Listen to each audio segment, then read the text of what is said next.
School படிக்கும் போதெல்லாம் நல்லா படி, இங்கிலீஷ்லாம் கத்துக்க அப்படிலாம் சொன்னப்ப கேட்கவே பிடிக்காது. இங்கிலீஷ் தெரிஞ்சுக்கிறது எவ்வளவு முக்கியம், வேல்யூ ஆஃப் எஜுகேஷன் இதெல்லாம் என்னைக்கு புரிஞ்சுதோ அன்னைக்கு தான் படிக்க ஆரம்பிச்சது. இப்போ இது எதுக்கு சொல்றதுன்னா, வற்புறுத்தி படின்னு சொன்னா அவ்வளவு ஈஸியா படிப்பு வந்துடாது. அதோட இம்பாக்ட் என்ன, அது இல்லாததுனால வாழ்க்கை என்ன ஆகுது அப்படின்னு காமிச்சாதான் படிக்கணும்னே பிள்ளைங்களுக்கு தோணும். இப்போ அது மாதிரி நாட்டுப்பற்று அப்படிங்கறதெல்லாம் நாட்டுப்பற்று உனக்கு வந்தே ஆகணும் இப்போ பாடு இப்படி எல்லாம் சொன்னாலாம் வராது. இப்ப பார்லிமெண்ட்ல இப்ப செஷன் நடக்க போகுது. அதுல அமித்ஷா ஒரு சட்டம் ஒண்ணு எடுத்துட்டு வர்றாரு. வந்தே மாதரம் அப்படிங்கிறது ஒரு நேஷனல் சாங், ஜனகணமனங்கிறது national anthem. So national anthem கான்ஸ்டிடியூஷன்லயே இருக்கு. வந்தே மாதரம்ங்கிறது பாடலாம், பாடாமையும் இருக்கலாம். ஆனா நம்ம எல்லாருக்கும் அது தெரியும். இப்ப அமித்ஷா ஒரு சட்டம் எடுத்துட்டு வரணும்னு நினைக்கிறாரு. பாட்டை நீங்க அவமதித்தீர்கள், கிரிமினல் குற்றமாக இதை மாறணும் அப்படின்னு அவர் எடுத்துட்டு வர்றாரு. அப்படின்னா அதை கான்ஸ்டிடியூஷன்ல கொண்டு வந்து உள்ள வச்சு வந்தே மாதரமும் ஜனகணமனவும் ஒண்ணுதான். ஸ்டேட்ஸுக்கெல்லாம் ஏற்கனவே இன்டைரக்டா சொல்லியிருக்காங்க, நீங்க வந்தே மாதரத்தை ஸ்டார்ட் பண்ணுங்க, ஜனகணமனவை முடிங்க.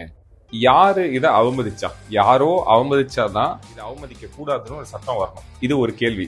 ரெண்டாவது கேள்வி, முதல்ல தமிழ் தாய் வாழ்த்து பாடுறதுங்கிறது நம்ம ஊர்ல தான் ரொம்ப பிரதானமான ஒரு கல்ச்சர். மற்ற ஸ்டேட்ஸ்லாம் எப்படின்னு தெரியல. அப்ப இதை நேரடியா நம்மளை எய்ம் பண்ணி தான் பண்ணியிருக்காங்கன்னு நினைக்கிறேன். இதெல்லாம் வச்சு பார்த்தா தேசப்பற்று இன்னும் வீரியம் ஆக்குனா மட்டும்தான் 2029 பிஜேபி தாண்டும். வளர்ச்சி, எஜுகேஷன்ல முன்னேற்றம், வேலையில முன்னேற்றம், ரிசர்ச் அண்ட் டெவலப்மெண்ட்ல பெரிய முன்னேற்றம் எதுவுமே இல்லை. அப்ப ஒரே ஆயுதம் தான் இருக்கு. எல்லாரும் ஏதோ ஒரு விதத்துல டயர்டாவே இருக்கணும். அது பிரச்சனையால தான் பண்ண முடியும். அதுக்குதான் கடவுளை யூஸ் பண்றாங்க. இப்போ அந்த கடவுளை வச்சு ஊரு பூரா பிரச்சனை. அப்ப நம்ம ஊருக்கு இப்பதான் திருப்பரங்குன்றம், முருகர், தர்கா, முஸ்லீம் இதெல்லாம் நம்ம ஊர்லயே லைட்டா எடுக்கிறாங்கல்ல. இப்ப கூட திருவொற்றியூர்ல இந்த பீஃப் கடைக்கு லைட்டா அப்படி டீசர் மாதிரி ட்ரை பண்றாங்க பாருங்க. நல்ல வேலை அடிச்சு அமிச்சிட்டாங்க. இதை நம்ம அப்புறம் டீல் பண்ணுவோம்.